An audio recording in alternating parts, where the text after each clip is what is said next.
이제 제가 먼저 묵상한 말씀을 함께 나누도록 하겠습니다. 혹시 여러분 이 책 아십니까? 주홍 글자 들어보셨죠? 나다니엘 호손, 우리 발음으로 나다니엘 호손, 네서니엘 호손이라는 사람이 지은 책입니다. 주홍 글자라는 책. 여러분, 주홍 글자 하면 어떤 이미지가 떠오르십니까? 우리가 그간 배웠던 문학적 소양을 동원해 보면 우리는 이 주홍 글자가 낙인이라는 느낌을 갖게 됩니다. 이 책의 내용을 잠깐 소개하려고 합니다. 이 책은요, 17세기 미국 보스턴을 배경으로 하고 있습니다. 청교도들이 유럽에서 미국으로 건너온 다음에 조금씩 자리를 잡기 시작한 이후의 일입니다. 그런데 미국 보스턴의 청교도 마을에서 간통을 통해서 어린 여자아이를 낳은 그 죄 때문에 이 가슴에 A자라는 대문자를 수놓고 다녀야만 하는 여인. 여기서 말하는 A는 무엇이냐면 영어로 간통을 의미하는 단어 adultery를 의미하는 대문자 A입니다.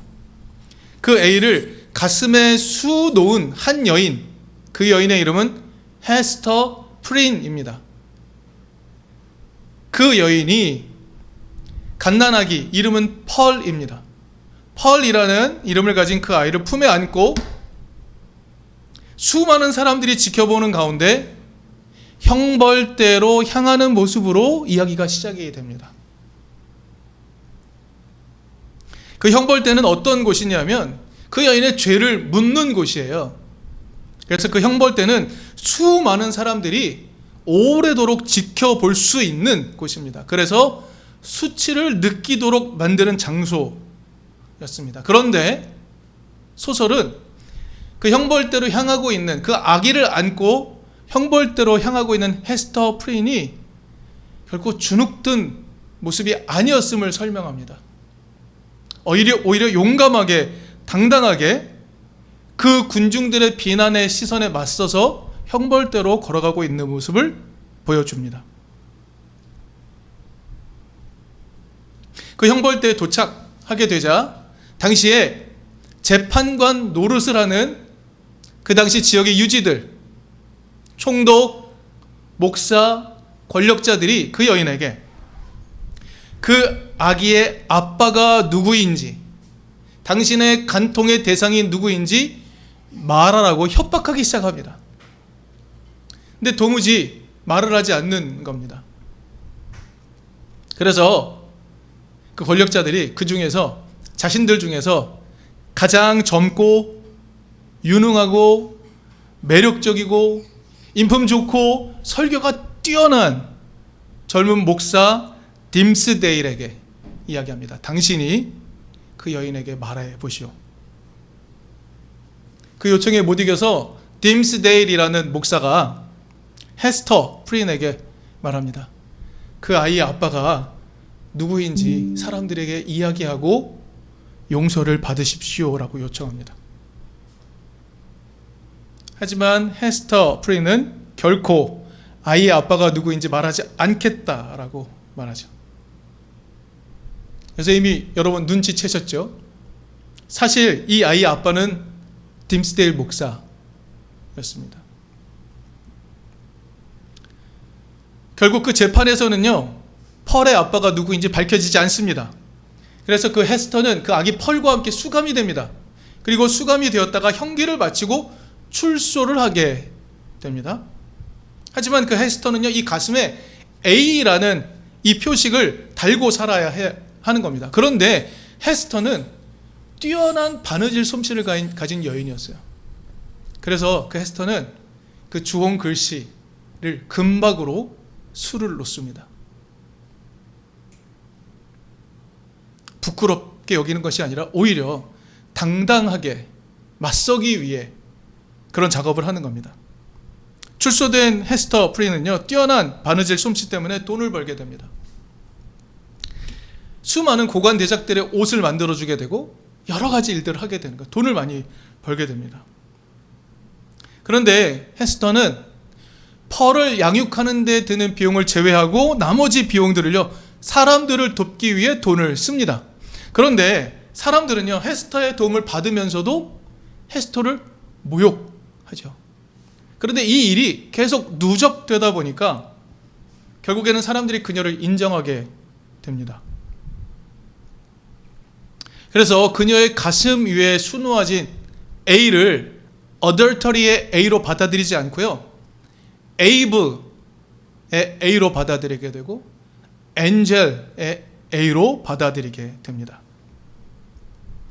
이 책을 읽어보면 헤스터 프린이라는 여성이 자신의 삶을 용감하게 받아들이고 자신에게 가해진 죄책을 짊어지고 오히려 넘어서려는 모습이 등장합니다. 반면 딤스데일 목사는 어떻게 되었을까요? 죄책감에 사로잡혀서 나날이 수척해져 갑니다. 그러다 마지막 순간에 자신의 죄를 대중 앞에 고백하고 죽음을 맞이하게 되면서 오히려 구원의 순간을 경험하게 됩니다. 자세한 내용은 책을 읽어보시기를 권합니다. 이 메인 플롯 외에 다른 수많은 이야기들이 있는데 매우 뛰어난 이야기입니다.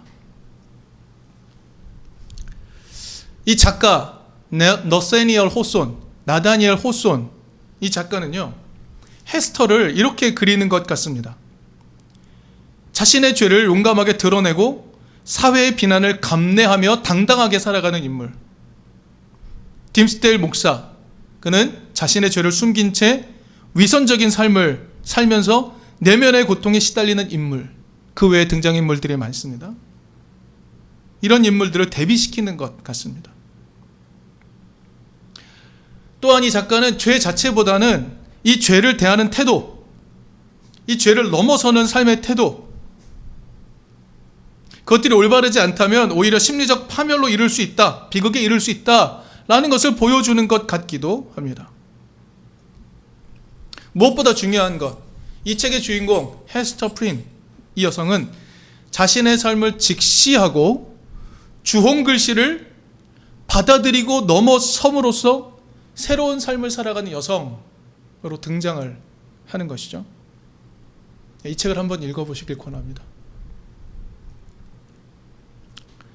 근데 오늘 이 책 이야기를 한 이유를 여러분은 눈치를 채셨을 겁니다. 오늘 본문의 이야기와 연결하여 고민할 수 있는 부분이 있다고 여겨졌기 때문에 그렇습니다. 오늘 본문의 내용을 한번 들어가 보죠. 7장 53절부터 8장 11절까지 여러분의 성경 어플리케이션이 될 수도 있겠죠. 예, 특별한 표식이 있습니까? 그 앞뒤로? 여러분의 성경 어플을 한번 살펴보십시오. 또는 성경을 살펴보십시오. 7장 53절부터 8장 11절까지 끝나는 지점까지 어떤 표식이 있습니까? 있죠? 꼭새로 이렇게 되어 있습니다. 여기에 대한 주석을 보면 어떻게 설명하고 있냐면, 가장 오래된 사본들, 성경은 여러분 아시죠? 원본을 찾을 수 없죠. 성경은 다 손으로 필사해서 사본들이 있지 않습니까? 그런데 오래된 사본들에는 이 내용이 없다고 되어 있습니다. 이 내용이 최초로 등장하는 가장 오래된 사본은 어떤 거냐면 4세기 후반 또는 5세기 초반에 기록된 것으로 여겨지는 베자라는 사람이 갖고 있었던 사본, 베자 사본, 여기에 처음 등장합니다. 굉장히 뒤늦게 기록된 사본에 가서야 처음 기록된 내용이라는 겁니다. 그런데 또한 다른 사본에는 이 내용이 들어있긴 한데 전혀 다른 위치에 배치되어 있기도 하다는 것이죠. 그럼 여러분 보십시오. 이처럼 때에 따라서 선택되었던 이 본문이 요한복음 8장, 오늘 우리가 있는 요한복음 8장에 배치되어서 계속해서 전해진 의미는 무엇일까요? 여러분, 이 본문은 그간 어떻게 전달되었습니까? 어떤 내용을 말하고 싶을 때 이 사건을 소환했던가요? 여러분의 교회에서의 기억을 한번 떠올려 주십시오.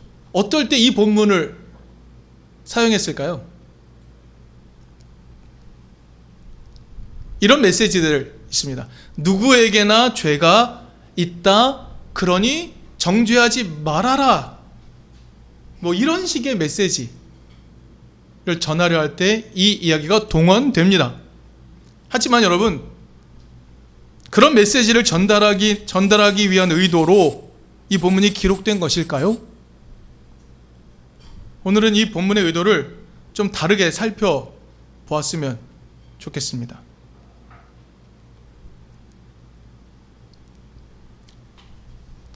오늘의 이야기는요, 예수께서 당시의 권력자들에게 철저하게 착취당했던 한 여인의 삶을 회복시키는 이야기라고 보아야 합니다. 그것을 통해 예수께서 세상의 빛으로 오셨다라는 말씀의 의미를 강렬하게 전달하기 위함이다 라고 볼 필요가 있습니다. 오늘 이야기의 배경을 한번 따라가 보겠습니다. 성경 요한복음 7장 37절을 한번 살펴볼까요? 요한복음 7장 37절은 이렇게 말합니다. 오늘 일이 일어난 시간적 배경을 설명합니다. 명절의 가장 중요한 날인 마지막 날에 예수께서 일어서서 큰 소리로 말씀하셨다. 목마른 사람은 다 나에게로 와서 마셔라. 나를 믿는 사람은 성경이 말한 바와 같이 그의 배에서 생수가 강물처럼 흘러나올 것이다. 시간적 배경은 명절의 가장 중요한 마지막 날이라고 되어 있습니다. 여기서 명절은 초막절을 의미합니다. 초막절은 총 8일간에 걸친 축제의 기간입니다. 초막절은 추수에 대한 감사를 드리는 것과 동시에 다음 농사를 위한 갈망이 들어있는 명절 기간입니다. 그래서 초막절은요, 첫날과 마지막 날, 8일째 되는 날을 안식일에 준하는 날로 큰 성회를 열며 축제를 벌였던 절기입니다. 그런데 특별히 마지막 날에는 별명이 하나 있더라고요. 마지막 날의 별명은 뭐냐면 호산나 라바, 이게 위대한 구원이라는 뜻이라고 합니다. 이라고 불릴 만큼 중요한 날이었다는 겁니다. 그러니까 여러분, 초막절은 출애굽 광야를 떠오르게 하죠. 이 출애굽 광야 기간에 지었던 초막을 기억하게 하는 겁니다. 그래서 출애굽 후에 이 광야에서의 삶을 기억하기 위해서 그들의 삶에서 반석에서 물을 내어주신 하나님을 기억하기 위해서 이 초막절 기간 내내 실로암 연못에서 물을 떠다가 성소에 생수를 붓는 세레모니를 했다는 거예요.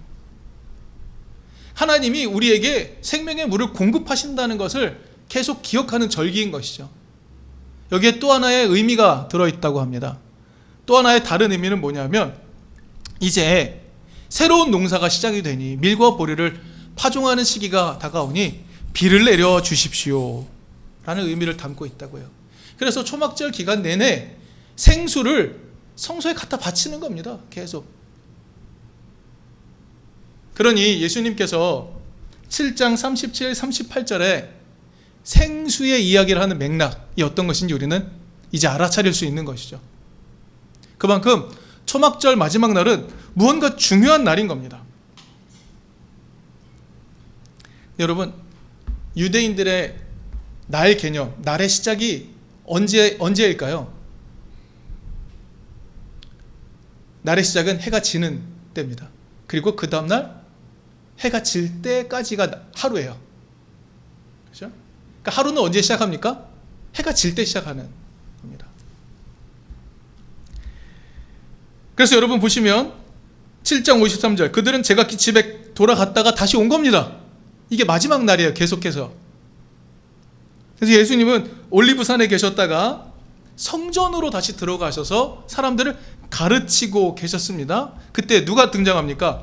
율법학자와 바리새파 사람들이 가늠하다 잡힌 여인을 데리고 옵니다.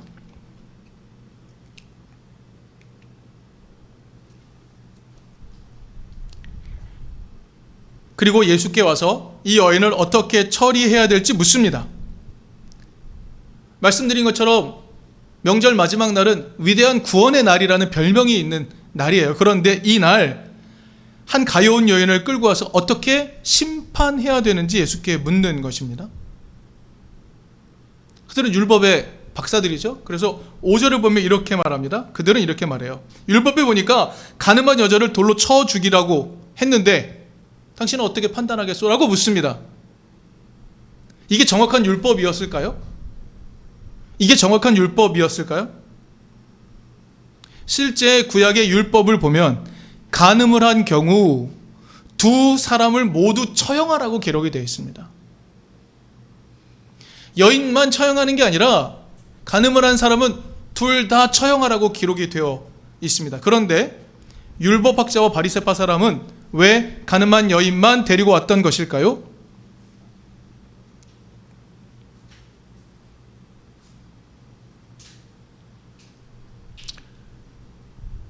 여러분, 이제 우리의 상상력과 이 맥락을 잘 연결해서 한번 고민해 볼 필요가 있습니다.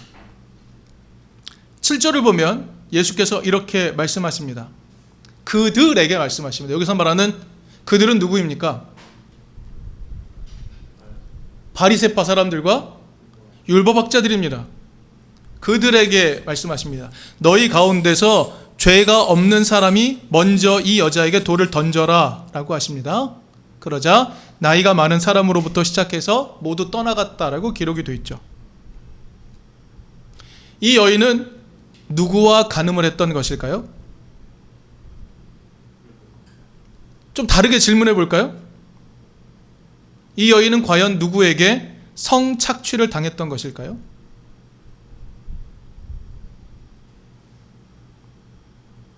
그녀를 예수께로 데려온 그들은요, 그녀를 간음하다 잡힌 여인으로 몰아세워서 죽이려고 합니다. 그럼으로써 그녀를 착취하고 유린했던 자신들의 행위를 숨기려 했을 수도 있습니다. 그녀 한 사람만 사라지면 자신들의 악행이 덮일 수 있으리라 생각했을 겁니다. 그래서 간음한 상대인 다른 남성은 등장하지 않고 이 여인만 데려왔던 것 아니겠습니까?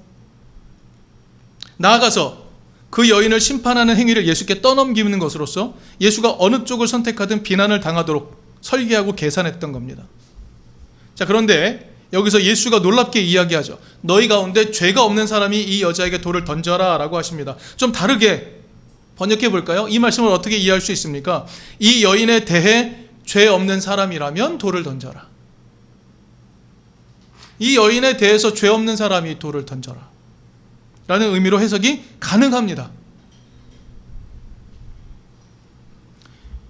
결과를 볼까요? 결과는 어떻습니까? 그들 모두가 그 자리를 떠났지요. 그럼으로써 스스로 자신들이 그 여인을 착취했던 죄인들이었다라는 것, 그것을 드러낸 것 아니겠습니까?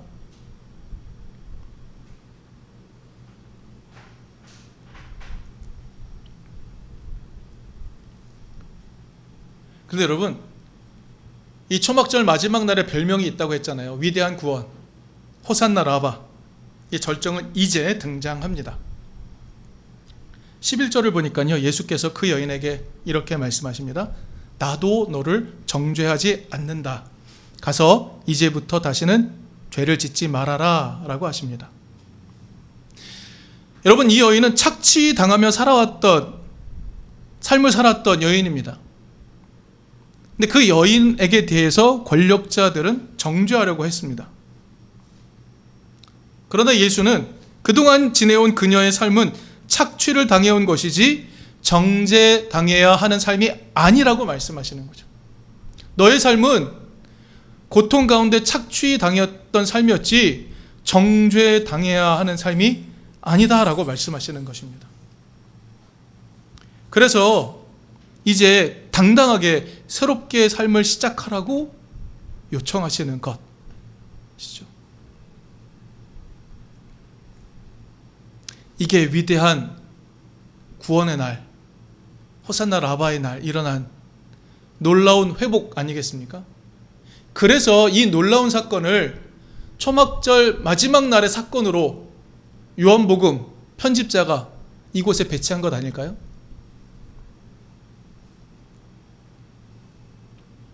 이 대목에서 아까 나누었던 소설 주홍 글자 이 헤스터 프린이 떠올랐던 겁니다.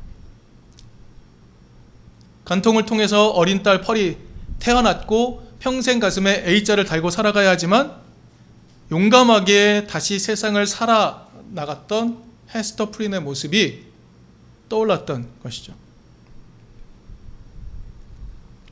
오늘 본문 속의 한 여인, 그 여인은 아마 심각하게 착취를 당하다가 결국 하나의 희생양이 되어 죽을 수밖에 없던 운명이었을지 모릅니다. 죽음의 문턱에 다다랐던 여인이었습니다. 하지만 그 여인은 예수로부터 위대한 구원을 경험하게 되죠. 그 여인의 이후의 삶은 기록되어 있지 않습니다. 근데 그 여인은 어떤 삶을 살았을까요? 소설 헤스터 프린처럼 당당한 삶을 살기는 쉽지 않았을 수도 있습니다. 그러나 그 여인의 삶은 분명 달라졌을 겁니다. 오늘의 본문은 매우 특별하게 삽입된 내용이라는 것, 이것이 오늘 성경이 우리에게 알려주고 있는 바입니다. 그러나 권력자들에게 철저하게 착취당했던 삶의 굴레를 끊어내고 그에게 새로운 삶의 기회를 회복시키는 예수를 소개해 줍니다. 그것을 통해 예수가 세상의 빛으로 오셨다라는 의미를 강렬하게 전달하려는 것이죠. 그런 의미로서 예수가 세상의 빛으로 오셨다라는 것을 말해 주는 것입니다. 이제 이 질문은 오늘 우리에게로 돌아올 필요가 있습니다. 예수의 길을 걷는 기독인으로 살겠다라고 나선 우리들의 삶은 예수를 닮은 삶이어야 되지 않겠습니까? 그래서 오늘 우리도 누군가 착취당하는 그 사람의 삶을 돌아봐주고 그들이 정죄당하지 않도록, 그들이 수치당하지 않도록 함께 해주고 그들에게 새로운 삶의 기회를 찾아주는 그 빛의 길을 함께 걸어가야 하지 않는가? 오늘 본문은 그런 삶으로 우리를 초대하고 있습니다.